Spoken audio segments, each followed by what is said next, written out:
You're watching Tech Talk in affiliation with Tech for Text. We're a community that supports independent trade with the help of vendors and distributors. We're live Thursdays at 8 p.m. London time, and we will be streaming to Facebook, YouTube, and LinkedIn. You can listen to our podcasts on Apple Podcasts, Spotify, Amazon, Google, TuneIn, and others. And now, let's talk Tech Talk. Well, hello everyone, welcome to Tech Talk. This is a live show where we help your business grow. My name is Phil Griffiths and this is... Ginny. And we're your hosts for today. Let's start off. So first of all, guys, can you comment and let us know if you can hear and see us before we get on to the topic? Because today, well, I don't believe it, it's actually episode 121, and the episode name is One Foot in the Grave. That's me. And that's why I don't believe it. But there we go. So again, guys, if you are watching, just let us know we're not talking to ourselves as usual.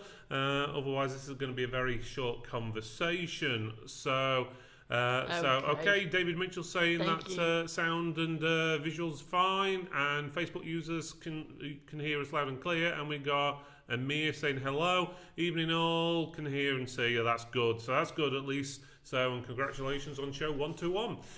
Thank you very much, Facebook user. If you are a Facebook user, can you click the link? Or obviously, if you want your name to be shown on the chat on the right-hand side, I'll put it in the screen yet again. But basically, it's chat.restream.io/FB. That will allow your name to be shown, so you won't be coming up as Facebook user. This is mainly for the people in the Tech for Text Facebook group or any groups.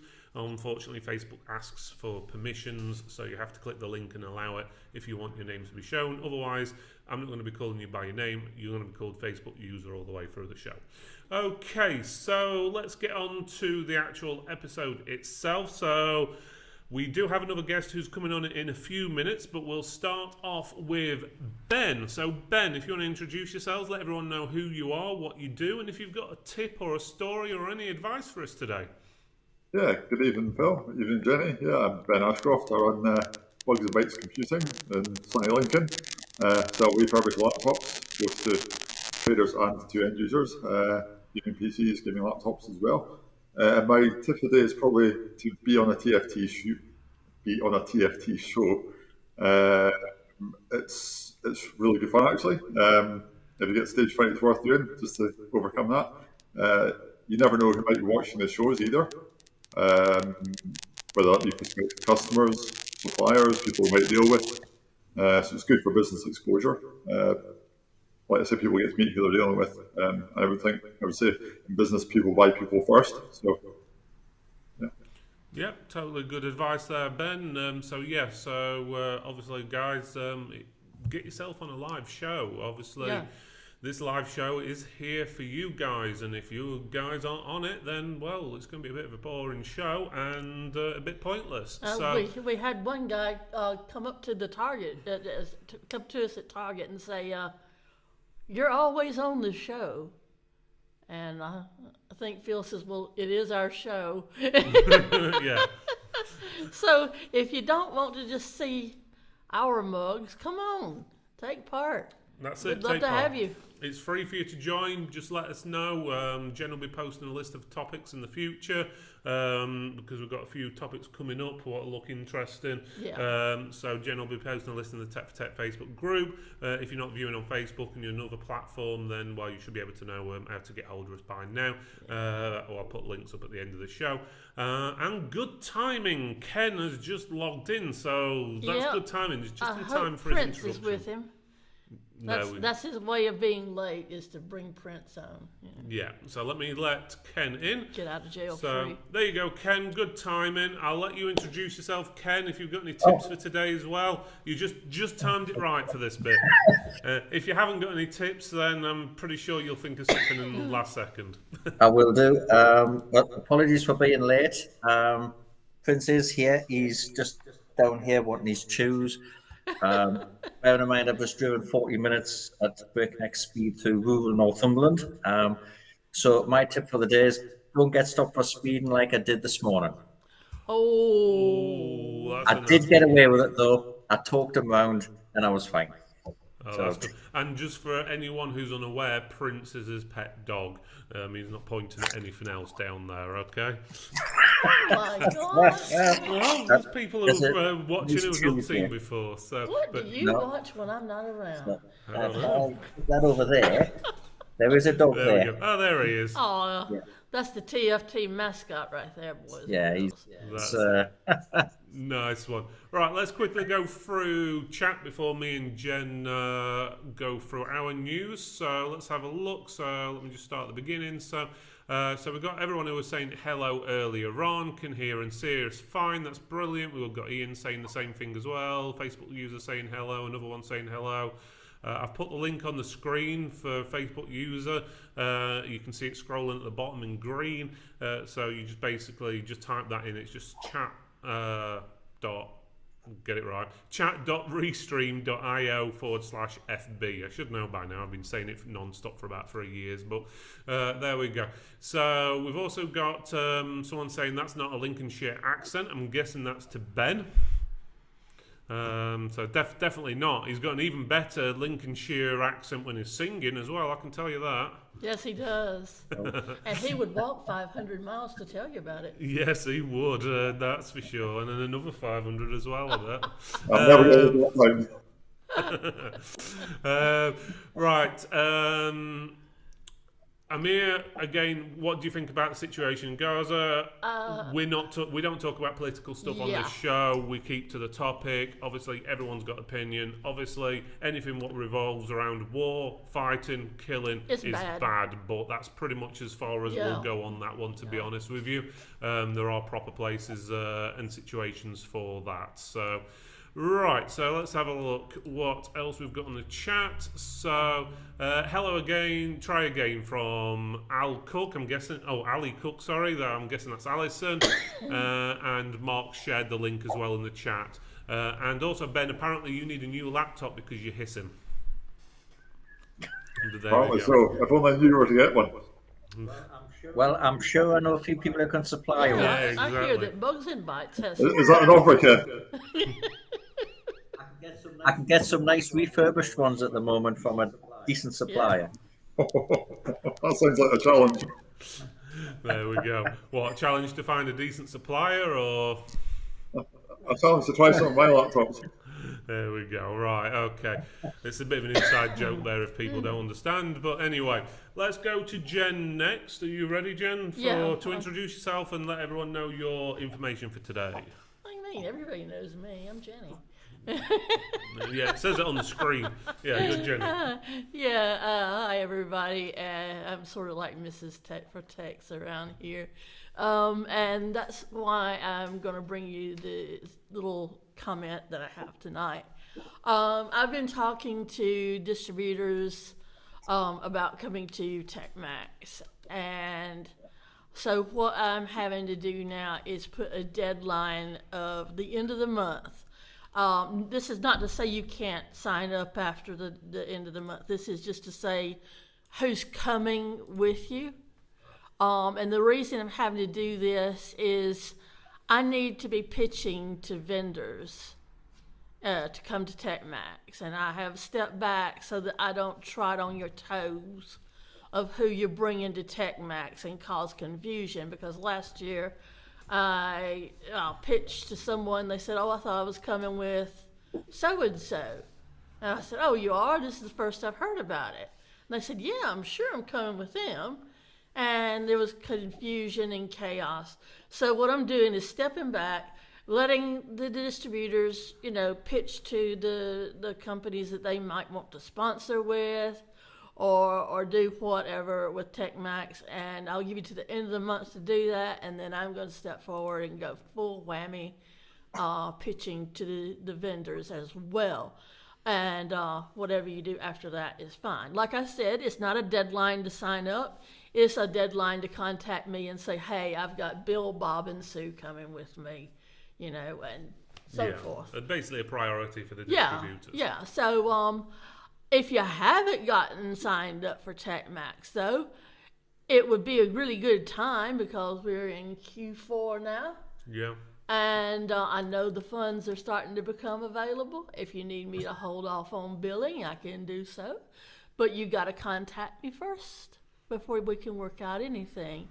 And you can contact me at info@techfortext.co.uk. Phil has that. You can just flash it up. Yeah. And we'll go from there. Obviously, if you have my private email address, you can use that one. But the info is available here. And that's my story, and I'm sticking to it. Right, okay, that sounds pretty good. Obviously, Jen's given you the TechMax information. Again, if you haven't signed up to actually attend, please do, especially for the evening tickets, because they're getting a little bit low. But it's basically £1 to attend in the daytime. It is £25 for the evening, but with the evening you do get food, drinks, and on top of that you also get entertainment and awards as well, all for £25. So you can't even go out to the pub for a meal for £25, and that's it. And the main reason we're charging 25 rather than last year it was 2 is basically because quite a few people signed up for it and didn't attend the evening or went early. Wastage. So we want to make sure that people are actually taking advantage of it and not leaving spaces what other people actually want. And it costs to cater.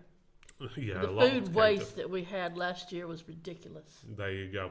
So, so TechMax 2024, awesomeness. So, yes, that's Consumer Tech. He's saying hi as well. Good Hello, to hear you Consumer all. Tech. So, that's Will.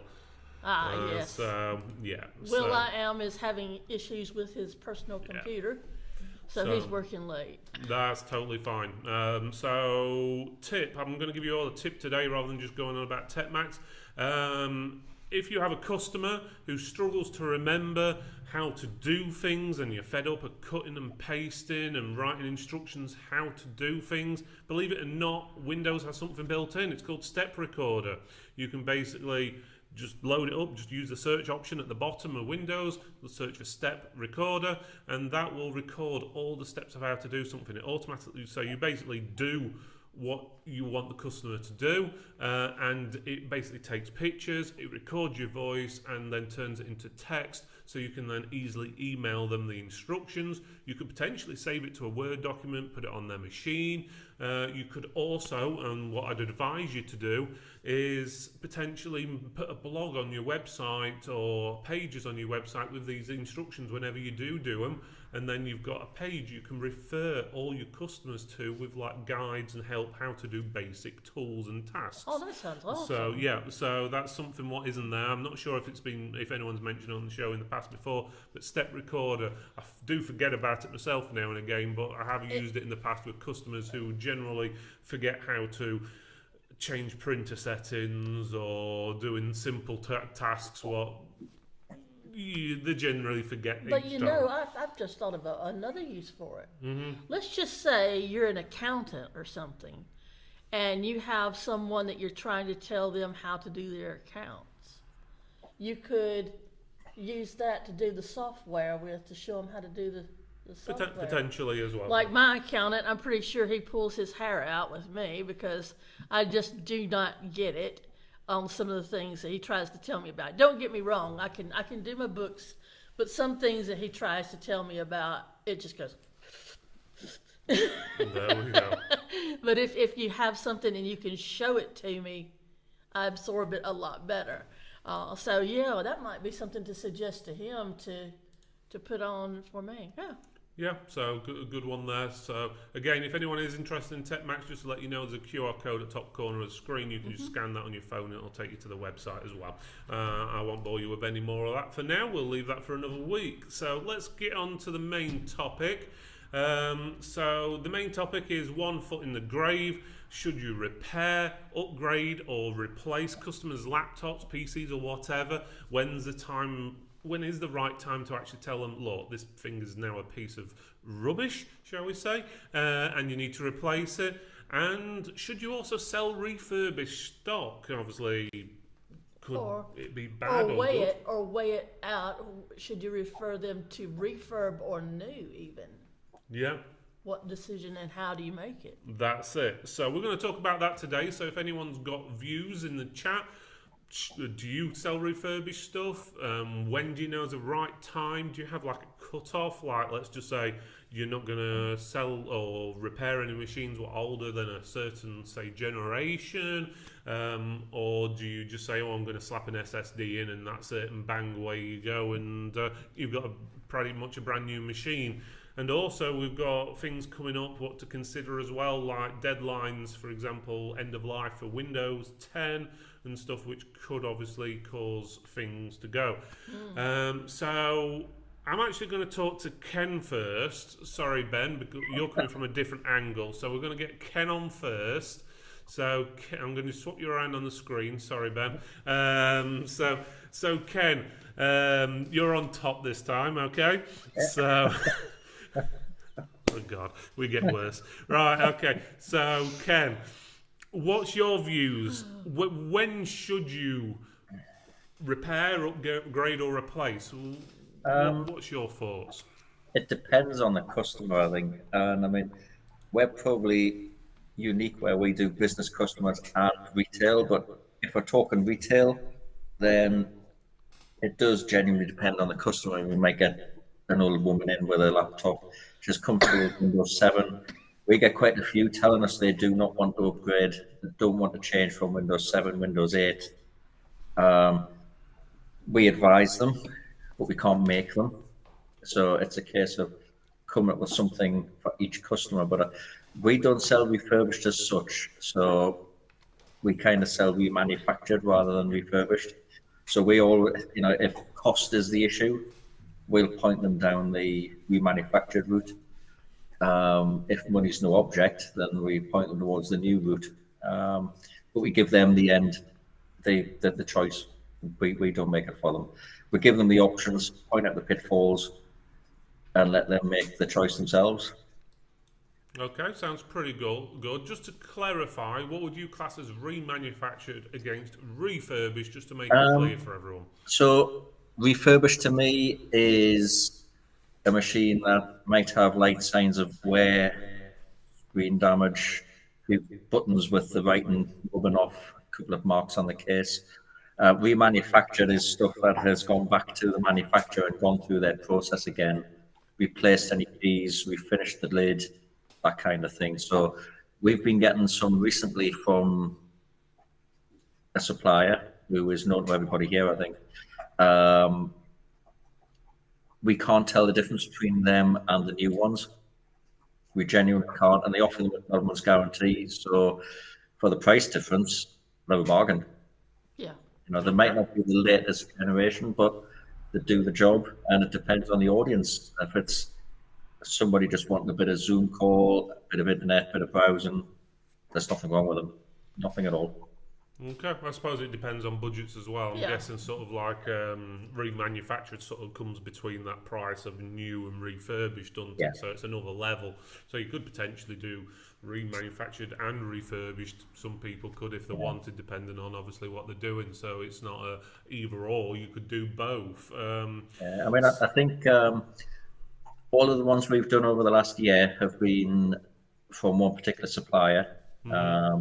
We did have other suppliers, but we found the quality wasn't there. So we ended up standardizing and saying, look, we can't guarantee the quality coming from some places. So we went direct to one of them, and that's where we go.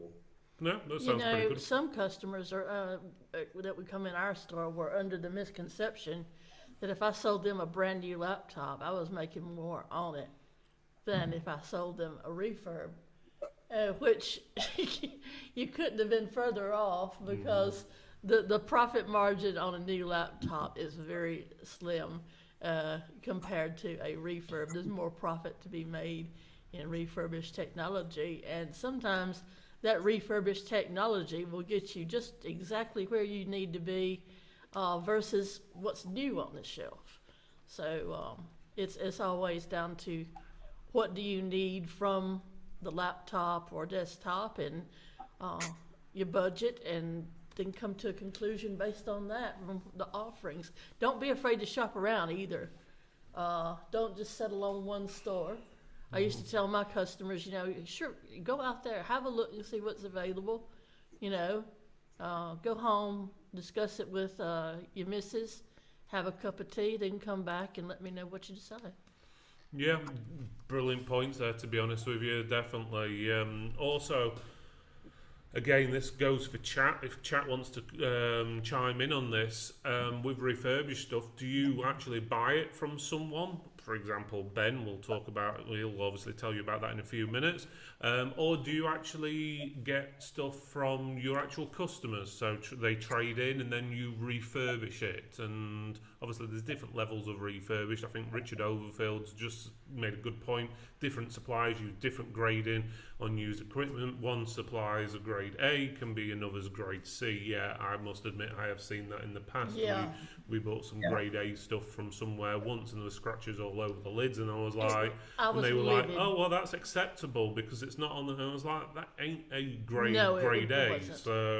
So, but there you go. So, but there is no general acceptance or level on that one. So definitely, let me just quickly go through the rest of the chat as well while we're here before we go into Ben. So Mark says, I generally consider DDR3 laptops with SSDs usable for general office internet use. That rule seems to hold up once you go down the DDR2. It's usually too slow and you get a lot of graphics cards that don't work with Windows 10, etc. Windows 11 is a different story, obviously. The old dual core CPUs I find to be a bit too slow.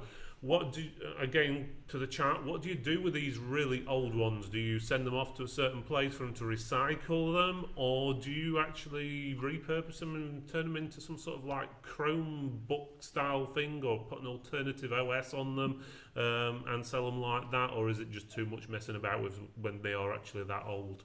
And we've also got Consumer Tech saying the customer has a Lenovo, broken hinges, screen and plastics all broken, so it jumped down there. So I'm recommending a refurb laptop, so hopefully Ben can supply not cost effective to repair. I can supply newer, so yeah, that's pretty good as well. And obviously Richard's saying it all depends on the customer and what their budget is as well, so that's pretty good. And Carl's saying on site with a customer today, 15 minutes for the laptop to show the Wi-Fi networks, refused to work on it for any further and suggested they come in store and look at a replacement. Yeah, I must admit I've got to the points where you go around someone's and it's like, I used to hate this when I used to go to customers and they'll say, oh, I've got a problem with the laptop, it's really, really slow. And you're like, right, okay, go around to the house. And then it's like, oh, I left it off. So you could see how slow it was when it comes on. So then you got to wait like 45 minutes for the damn thing to start up. And it's like, oh, God, I'm just taking this away. Like, thanks for thinking about me. Yeah, exactly. Didn't you realise I'd have to sit here for 45 minutes to wait for the thing to come on? There's not much I can really do You're in being that time. billed for this time, you know. There's only so much you can use USB boot disks and diagnostics and in the BIOS. And if it's obviously a Windows issue, you need to get into it to do stuff. Obviously, yeah, the safe mode and stuff like that, but that's even more hassle and stuff now and again. So, right, okay, so I think that covers that. So let's move on to Ben. So, Ben, tell us your point of view on this subject. Obviously, you're going to have a slightly different take, maybe a little bit biased because of what you do, but give us your take on it, Ben. Yeah, so my sort of take on this is, at the moment, I sell refurbished tech, nothing but refurbished tech. I agree with a lot of the points that have been made. Brand new versus refurbished, there's a lot more margin in refurbished tech than there is in brand new. I'm personally now getting rid of any stock that's older than 8th gen off my stock list. And once that's gone, it's gone. Most of my customers, well, a lot of my customers are shops or businesses, and they want stuff that's compatible with Windows 11, so that's 8th gen, you know. When customers bring the machines in, like I would anticipate a machine, for instance, if it's 7th gen or below and it's still running a hard drive, and they bring it because it's running slowly, I'll just say to them, look, you know, it's £134 for a 480 gig SSD, or it's going to be £200 for an 8th gen laptop that's already got an SSD drive in it. So it's a no-brainer because more often than not, if it's a machine that's old enough to be running a hard drive, it's going to be probably 4 or 5 years old. You probably find like it needs a service, repaste. Battery's probably be pretty short on it as well. So all that sort of stuff, Yeah, I'll usually sort of push them towards a newer unit, although it's kind of double-edged sword at the moment because with the whole advent of Windows 11 or the Windows 10 end of life in 2 years' time, some folk are still hell-bent on keeping their old systems because they absolutely love them. It's like, that's fine because for the consumer-facing side, it's like, I'd rather charge someone to put an SSD to the laptop for £134 than I would sell a laptop for £200 that's Windows 11 compatible. They love it. I had a customer last week, she had a 4th gen tower and she absolutely loved this thing and didn't want to get rid of it. And I said, well, look, you have 2 years left on it, you'll have to upgrade it. And she was like, no, I want to keep it. So she was happy with that, With regard to old machines, stuff that was on Windows 7 originally, they still have limited use, I have to say. I don't deal in any of that sort of stuff, but one of my colleagues, he repurposes them for car diagnostic because quite a lot of Windows 7 machines had serial ports, and car diagnostics need the serial ports for their computers. Okay, good points there. Definitely, yeah. I must admit, I've come across similar things with Windows XP, with manufacturing machines and stuff like that in the past, and the software doesn't work on anything newer than XP, and obviously you need the serial ports and stuff like that. So yeah, good points there. Let's quickly go to chat before we move over to Jen for her views. So let's have a look. So latest chat, okay. Different. Oh yeah, we already read that one. Going forward, I would hesitate to supply anything that won't run Windows 11. Yeah. But if a customer is happy with what they have, then we'll upgrade RAM, SSD. Good point, David. And Richard is saying, they are paying for your time as long as the cups of tea keep coming, all is good. Yeah, I suppose that's good, but obviously if you've got a queue of customers and you've got to sit there 3 hours just to boot the machine up, it could be a bit interesting. But yeah, if you've got enough time to do it and they're paying for it, then why not? So, and they're willing to pay for it. So I must agree there. So definitely a plus there. Right. Okay. So Jen, what's your views on this topic? Well, mine's coming from a totally different perspective. Me as the technician and what I want to work with. Let's just say I've got this customer and she's bringing in this old clunker of a machine. And when I say clunker, I mean it has no battery. It can only be powered on by the mains, and it's seen better days. And I'm actually describing a customer, all right, really. And she would come in and she'd plunk it down and want me to make magic happen and make it faster because it was too slow. And I told her, I said, right, I can upgrade you to an SSD, see if it'll take some more RAM. That's about the best I can do, right? So I did that for her first. Well, this laptop, I wouldn't be scared to say was 10 years old. And if you know who I'm talking about, it's at least 10 years old. And I said, look, this has given you its life and then some. And I knew what a headache it was going to be to try and do anything else, if anything else could be done at all. And I said, right, here's what I have in store. I've got new laptops. And she says, oh, I don't know if I can deal with that. I like this one. Because the new and shiny and thin versus thick, she was scared to touch it and all. But just the looks of it just blew her mind. Oh, it's so thin. Oh, it's so lightweight. Oh, I'm not sure I'm going to be able to work with it. But right next to it, I had a refurbished laptop, similar spec, and it was a Lenovo ThinkPad. And you know how bulky those are. She loved that. She said, oh, I'll have this one. I'll know I'll be able to get along with it.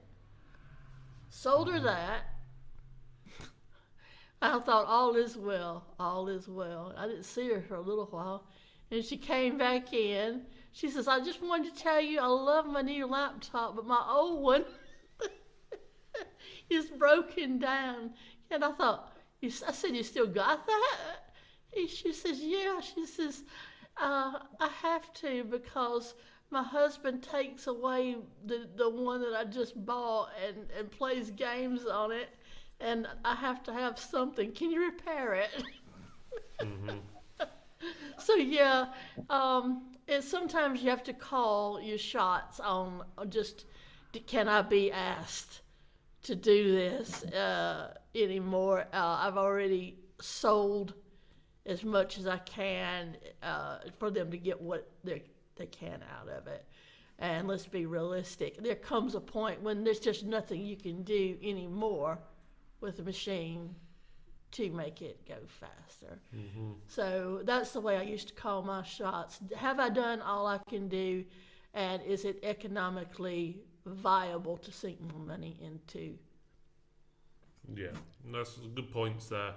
David saying for PC diagnostics on site, having an approx 2-hour cut off before it comes back to me for like a workshop fix sort of thing. Obviously, it's mentioning Windows 10 coming to its end of life. Is it actually in 2 years and 2 days, the end of life, for anyone who is unaware? So nearly 2 years to the day, Windows 10 will be coming end of life. So something to watch out for. What we usually find, it doesn't always happen, but most of the time, is usually the closer it gets to that date, the demand for computers usually goes up, supply sometimes dries up, and prices generally go up. That doesn't always happen, but generally most of the time it does. So there's always exceptions. Not as if prices aren't going up through the roof at the moment for a lot of things anyway.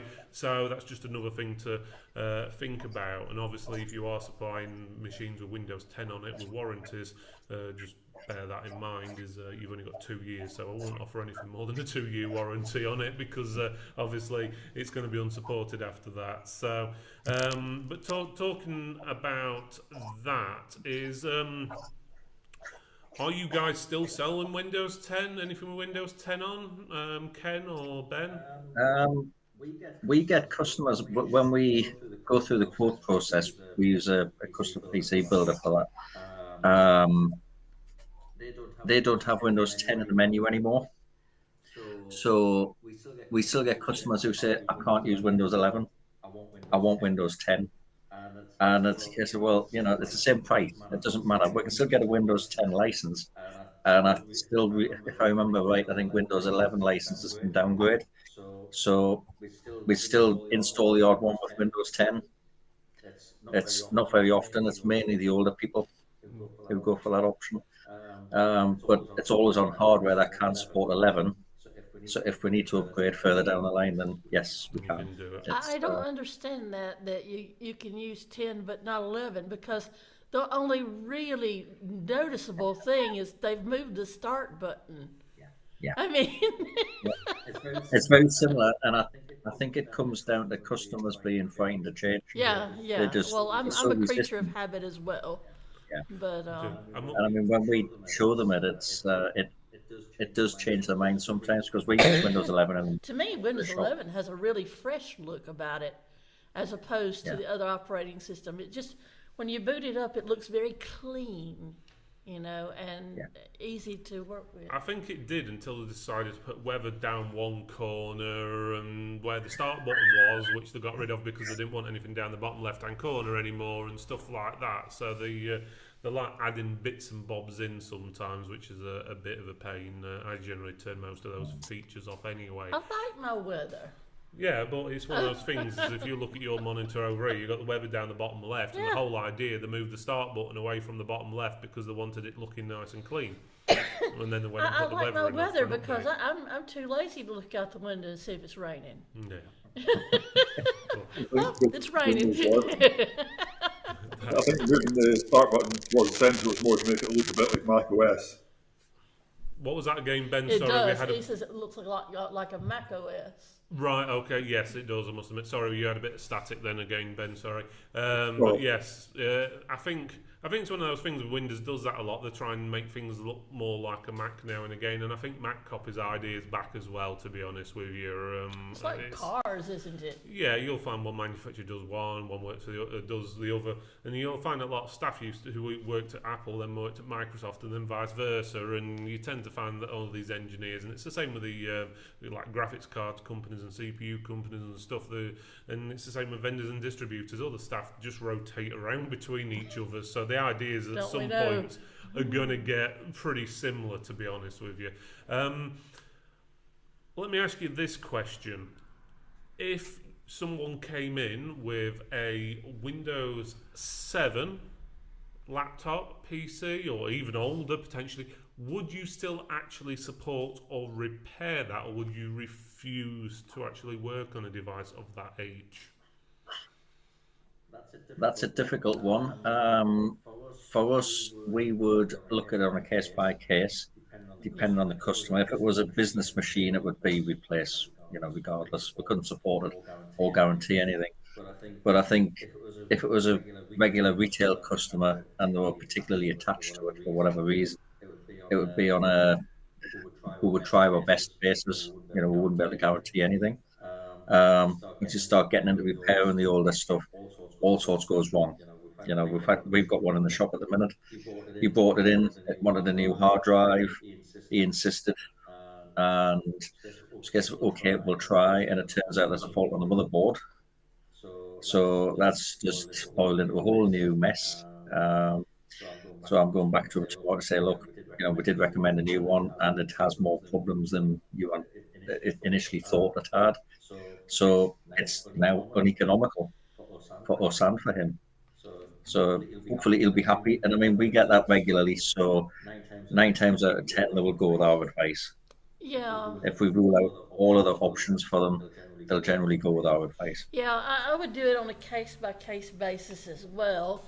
I would first, but in a different way. Let's just say I pretty much knew that all it needed was a new electrical mains power supply. That's all it needed. Yeah, quick fix, something like that. Yeah.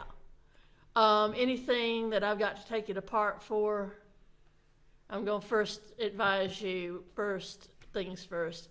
I'm going to give you about a 25% chance of getting this thing fixed. But I do advise you either today or sometime in the future, get a new one.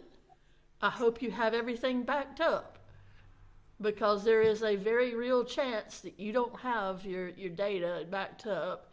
Things could go south, And that's before I even touch it. Before I even touch it, they have to agree to that, sign on the dotted line. I've told them all that. And then look at it. And if it looks like it's not going to be very economical, viable for them, I'll call them up, quote them a price to fix it, and leave it to them if they want to pay it or not. If they do, happy days. If not, well, then come collect it. I'll put it back together. So. Yeah, I'm going to say it's a difficult one. Personally, my view on that one is, unless the machine is for a specific task, like, for example, Richard's saying that there's someone who's got a vinyl cutter and the new software is like 20k.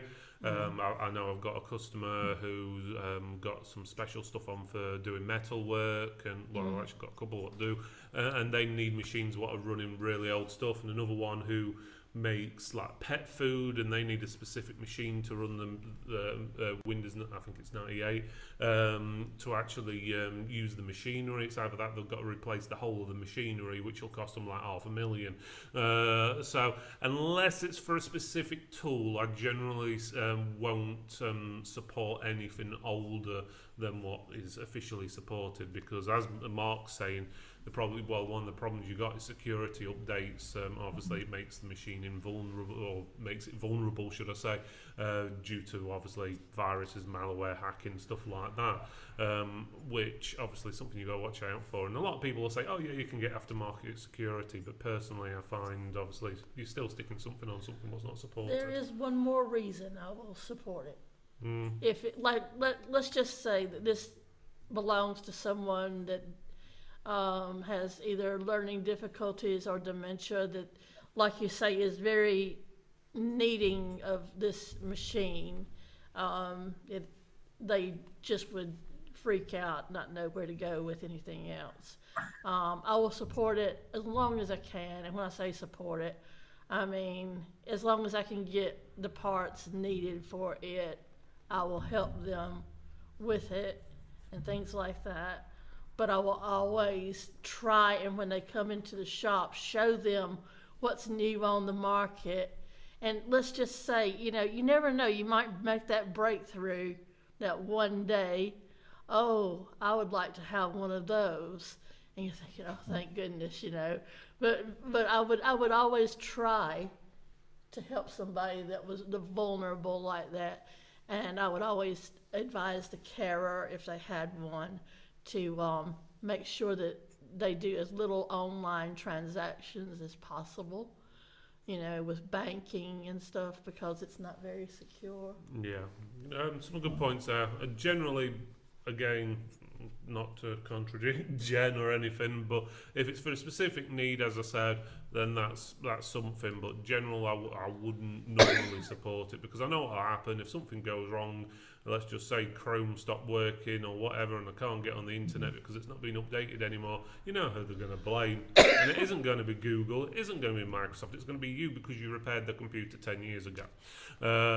That's the basic rule to it. Mark's also saying, what about virtual machine for specialist hardware, software? That is an option in some cases. Doesn't work for everything, but it even more so doesn't work for everything if they need special connections, obviously, like serial ports and stuff like that. It's can also be an issue, and maybe the machinery they're using, obviously, the screens connect up with like a standard VGA cable, where obviously the new machines just don't come with that. Well, some do, but generally you will find that's getting less and less, especially if you've got a dedicated graphics card and so forth. But yeah, there are alternatives. But yeah, virtual machine. You can run obviously different things, so yes, and as you said, you avoid a lot of vulnerabilities and stuff like that. Yeah, definitely good points there, but it will work for some people, but not everything. Yeah, definitely good points there. Ken, have you got anything else you want to add while I quickly check through chat, see if we've missed anything? I think I'd probably pick up on what Mark said in the chat. We've used the Hyper-V stuff a lot for businesses where they need an older version of Windows for a specific task. We've recently been looking at a factory that had a lot of machinery, and it used some really old serial style connections to count what it was. A plastic manufacturing company that made plastic things, and their machines were all controlled by one serial cable in the office. We found that out because I tripped over it initially, but never mind. The whole factory stopped, but never mind. Soon sorted that. It was a bit of an hour, but we ended up finding a new machine, Windows 11, bit of Hyper-V going on, Windows 98, I think that was. And we found a serial card to go in the machine. That took a bit of doing, but we eventually got it sorted. So that machine is completely air-gapped from the internet. Everything now, it's just not connected to anything. Backed up daily, just in case. Yeah, I'm going to say there are ways around stuff. The question is obviously if the customers are willing to go that way around stuff. And a lot of the times, a lot of them we find that they don't have the software anymore to reinstall it or something daft like that, and then obviously that causes more issues as well. So I think the worst offenders are accountants for us. We look after a fair few accountants, and one of them, I think he's got about 20 different versions of Sage. and because of all these various clients, they're all at Yes. different levels of upgrade, and it gets so complicated. There's one machine even I'm frightened to touch Oh gosh. because if it goes wrong, that's his whole business, you know. So we just do mm, a full backup on it every single night, just in case. You know, I don't want to You meddle know, with that we one. used to have a customer come in. Well, I say a customer. It was a couple, and they were singers, and they relied on a Windows, I want to say 95 laptop to run their DJ stuff. And you know, when they brought in that laptop and it said Windows 95, I thought it was some sort of trick. I thought, all right, somebody's going to jump out and say, "This is your life." I got ready for the Well, lights, camera action, you know. And yeah, I may be able to go one up on you there. We've got a customer with a lot of buildings that have got a trend building management system installed. really, Runs air conditioning, lighting, all that kind of stuff. Windows 3.11. Wow. Yeah, it's an oh old one. my. Now Um, you are talking and old. That was like where I started out, like cutting teeth on an IT or first computer. yeah, I was in my second year in business school when that came out. Yeah, I'm telling my age. Yeah, someone's going to get calculator out now adding that on there. sorry. But yeah, but yeah, definitely. Just to go back to something David said earlier on, to bear in mind about Windows 10 and the upgrades. I think Richard and maybe Carl and David were talking about it. They were mentioning that obviously Windows 10 upgrades now are not officially possible. They've actually removed the ability to do it. But obviously you can go the other way around. You can install, obviously, with a Windows 11 license and downgrade it basically to 10. You can do it that way, but apparently I've not tried it myself, so I'm not sure exactly what happens. You can't go the other way around. To be honest, I'm not sure if that would work if you've got an older version of Windows 11 on an ISO, which obviously isn't supported or whatever, if it's still activate or not, I don't know, or if it's just for the latest ISO version, what they've got, I don't know how that would work. Want to say that this happened once before when you had Windows, I want to say Windows ME.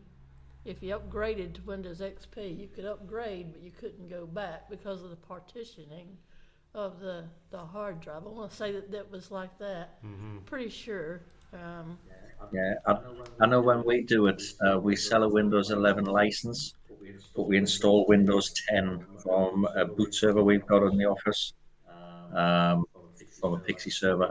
We install that, we activate it using the Windows 11 key, and then if they ever do want to upgrade to Windows 11, it comes through the Windows update process, and they'll get Windows 11. Yeah, that's good then. Mark's going on about, let's have a look, where was it? I did see it a second ago. Not supported. Oh yeah, so what I was going to say, he was going on about Mike. I've lost it now. My chat's gone everywhere. Okay, he mentioned a second ago about. Oh yeah, I see it now. I bet it would only take 10 seconds to install Windows 3.1 on a modern machine. Actually, you're probably wrong, because if you've got it on floppy, you've got to get a floppy drive, and you've got about 6 discs, if I remember right, maybe 7 for Windows 3.1. It's 6 discs, 7 if you take the printer drivers. There you go then. So that's Yep. why I was I thinking know. 6 or 7. So yeah. I've actually got them in my office. That's it. Speaking if of you Don't need get me them. wrong, if you've got it all on an exe file, which obviously you're probably not going to be able to run an exe file for Windows 3.1, then it'll probably be okay. But yeah, floppy disk is going to be slowing you down a little. Speaking of floppy, I had this machine, Windows 98, so I went out and bought a Logitech mouse for it, because the one that came with it was just kind of, yeah. So I bought this Logitech mouse, and the box that this mouse came in was huge. And I was like, why? Because you know how big a mouse is. I mean, even back then, it's not very big. And I looked in there, and there were 12 discs to install this Logitech mouse. I kid you not. I had to go to the library and get someone to get me some instructions because the instructions they sent were in the wrong language, and I couldn't figure it out. So I had to go to the library, get the librarian to get me the instructions and print them out. It took 3 days, including the library trip, to install the mouse. I kid you not. It's crazy, to be honest with you, the amount of discs. I think even with Windows 95 and 8, even if you got it on CD, if I remember right, you still had to have a floppy to put in and to run the DOS commands to tell it to then load the CD. To then install, and then you may have needed a BIOS disk as well from your motherboard to put the drivers in so Windows could find the drive or something. That was something on along 95. that. On 98, you had a shell, I'm pretty sure. A DOS shell. Yeah, something along that line. So, but yeah. Windows NT and so forth. Oh, God. Oh, God. Some of the people today probably won't even know what Windows NT is. And I think I'm the only person that ever absolutely loved Windows ME. Oh God, I've got to say, I absolutely struggled to mention that. I loved it. It was really buggy did. as hell. It was buggy, but I bought this book. I didn't have much of an issue I with bought that. this book in the bookstore. I was in Barnes & Noble one day in Dothan, Alabama, and they said, it said something about how to fix Windows ME and sort out bugs and stuff. And I open it up, and as you do, you take your book over there and grab a coffee in Barnes & Noble and sit down and you begin to read. And you think, you know what, I'll just purchase this book and take it home with me. It'd be a lot easier. And I took it home, and daily I would go in there into my machine and see what else I could do to it. And by the time I was done with that book, the machine ran like a dream. Mm-hmm. Absolute dream. It's one of those things, if you know your way around it and how to set it up, that out of the box for an average person, it could be a bit buggy. And the same with Windows Vista as well. I that hated was Vista. Another one, And we've got an office, a cupboard in the office. It's our software library, we'll call it. Almost every version of Windows is in there. I think starting Windows 3.11. Even the old offices, the old WordPerfect, our apprentices and the young kids who work for it, they'll go in the cupboard, and the majority of that software is actually older than they are. They've got no idea what it is. I do get a bit sick of the questions sometimes, but it's good that they're taking interest. I can remember when you could get a certification from WordPerfect. And when you showed that certification in an office interview, you know, like for clerical, that it was like having an extra, you know, bonus thing to have. And I got certified in WordPerfect, I want to say 8, WordPerfect 8.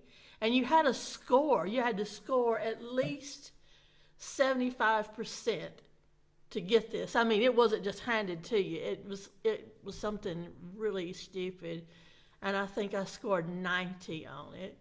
And I was really nail biting through it. And another one to have was DBase and Lotus 123, which I had all 3 of those. And I went flashing it in. I thought, I've got this. I got it in the bag. And whoever was interviewing me had not come along that far yet. They had not upgraded that far yet. And well, I've got a relic here, which is usually behind me, but I don't know if you can see that, but that's Windows Vista, and it's the ultimate version. It's probably the only real ultimate version of it, because everyone else pirated the damn thing. So that's with most Microsoft products, they're the only people who had the actual Ultimate or the Pro versions. It was usually pirated, or the Enterprise versions. Just to make this clear, we are not condoning piracy. Yeah, so obviously that's why I've got the genuine version. one day I might actually get the disc out and actually install it, but on something if I can. But yeah, You've never used it? Proper disc. Well, yeah, I did at the time, but yeah, not many people use I was the fixing to say, I ultimate can't blame versions. you for not. It's even got a quick start guide with it. Wow. There we go. So, but there we go. Right, guys, I think we're pretty much coming to the end of the show. I'm just quickly check the chat. So, yes, David's saying that's always the last one that fails, and presumably means floppy disks there. And Richard's saying, you almost had a punch-up with a customer once because he took offence to me telling him to buy the Windows for Dummies book. Yeah, I can understand that. Well, there was an idiot's guide as well. Yeah, they still do them, I think. But the problem is, if you ever look at those idiot guides, dummies guides, or whatever they are, you tend to find they're out of date when they're published because Windows is that constant, especially nowadays, is constantly changing the features and stuff. It just doesn't make sense. In the olden days, shall we say, Windows 95, 98 and whatever, it was basically the same unless they did a service pack. So you'd have that Windows 8.1 Service Pack 2 book or whatever. I found the wording in the Dummies book and in the Idiot's Guides to be somewhat more hard to comprehend. Some of the words that they would use to tell you what to do, you'd be like, okay, I need the Webster's Dictionary now to figure out what you're trying to tell me. They just didn't put it in plain English. So sometimes the finding it out on your own, trial and error and all that was just a lot better than those idiot guides. They had their place, I'm sure. Yeah. I had one, but I think I gave it to my mother or something. It just didn't read well to me. Well, that's it. I suppose it depends how you're reading, but a lot of the time the things change and the buttons. It's, for example, you go in Windows 11 settings now. It looks completely different to when Windows 11 came out. What was it, 2 years ago? So things have changed quite a bit in that time. Before we end tonight, I've got a question for you two. When was the last time you had to use DOS commands? Oh, that would be this morning. I was using a command shell to work out an IP address to see what network a customer's machine was on. I tend to do it the old-fashioned way rather than going through the Windows. Me too. Yep. It's faster. Yep. I used DOS for years. DOS commands, DOS, anything. I've just not used it for years. It's probably when I had a Windows 98 machine. I guess it's just the ones that grew up with knowing the DOS commands, and I'm sure you remember the wild card even in DOS, Ken. You never forget them, for sure. No. They're needed sometimes. Yeah, I mean, I do a lot of work on Cisco switches and things, so you kind of get used to command line, and I find it's faster. I mean, especially in Windows now, if you're trying to partition a hard drive or unpartition a hard drive, you can't do some of it in the Windows GUI. Yeah. You've got to use disk part. And a lot of the younger lads just don't know anything about it. I'll never forget the CD for change directory and semicolon / and all that. I'll never forget all that. It's just, man, that seems like yesterday that I was using that. Yeah, I must admit, obviously what Ken says, I'm going to say I think this part is probably one of the more common things I use, to be honest with you, or I've got one or two scripts I've got, it runs in PowerShell or CMD, doesn't really matter, to be honest with you, pretty much the same things. I think disk part, ping, traceroute, and IP config are the main ones I tend Richard to use. Overfield and Mark are saying they use them all the time. Yeah, it depends on what you're doing and so forth. If you're dealing with a lot of consumer stuff, you probably don't use them as much as probably on a lot of business machines and stuff. But yeah, I'd hate to be anyone under the age of 20 and having to suddenly have to use DOS commands or something like that. The last job I had before I came over here, I had to know DOS because their machines were written in DOS. It was not a Windows-based system. The man that wrote it was ex-Marine, and he coded their machines in DOS.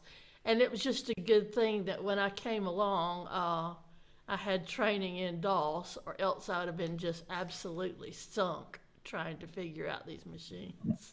That's it. Right, guys. Any last thoughts? Because we're going to call it a night. So, Ken, any last thoughts? I think if you're talking to customers about potential upgrades, replacing the machine, it's sometimes, it's just it's take your time. Customers will never make a quick decision. No. So it's being patient, I think. Okay, good one there. What about yourself, Ben? Just to say, I think it's a very strange market at the moment. Just going back to one thing you said earlier, Phil, about the prices and stock availability. There's definitely a shortage of 8th gen stock in the channels at the moment, because I think companies are becoming a lot more savvy. They're holding on to their newer units, going through budget cycles and that sort of thing. So. Yep, sounds pretty good. Sounds good. Mark's just saying, don't forget to check your microphone. Yeah, he's aware. Unfortunately, we were trying quite a few things before the show. You even taking the bezel off the front of his laptop while we were on the pre-show. It's a lovely laptop as well, Phil. It's like an Asus ROG. So all I can say is get yourself a spare microphone for backup, just in case in the future, or even a webcam what's got a microphone built in or something. But And for everybody that wants to donate money to buy him a Trust microphone on the car boots. It's glad you didn't say dirty laptop. I'm pretty sure he'll get it sorted. Right, okay, guys. Thanks again for everyone for tuning in. Yep. If you are interested in the TechMax event we've got next year, 21st of June, you can get tickets now. The QR code's on the screen, or it's go to www.tftmax.com. So thank you for watching tonight. Obviously, it's been a pleasure as always. Thank you, obviously, Ben and Ken, for joining us. It's always a pleasure having them on the show. They've always got some insightful things, and obviously Ben's got that sort of two points of view, from consumer and obviously for business sales or reselling. So it's always nice to get those on there. Do you have any last thoughts, Jen, before we call it a night? Yeah, on TechMax, if you want to attend TechMax in a way of distribution or vendors, call me. You have my phone number in my emails if you've been dealing with me over the years, or reach out to me in an email at info@techfortex.co.k and say, take me to the max. And I will make sure that you get booked in. That's brilliant. And we'll just say thank you for Case King for sponsoring TechMax, as well as Aerocool and Strong. But you can find more information about that on the Tech website, or the TechMax website, which is on the screen at the bottom at the moment. Otherwise, we'll say goodbye, everyone, and I'll leave you with this. Are you looking for gear that delivers style, reliability and value? Then you're going to love what Aerocool has to offer. We are more than just a brand. We are a community of people who share a passion for PC gaming and hardware. Our diverse product portfolio is a reflection of our enthusiasm. We have been delivering dependable PC hardware and more in the market for over 20 years. Our customers trust and support us because of our great value products that don't compromise on quality or aesthetics. But don't just take our word for it. Come and see for yourself at our booth and check out our latest products. You will be blown away by what Aerocool has to offer.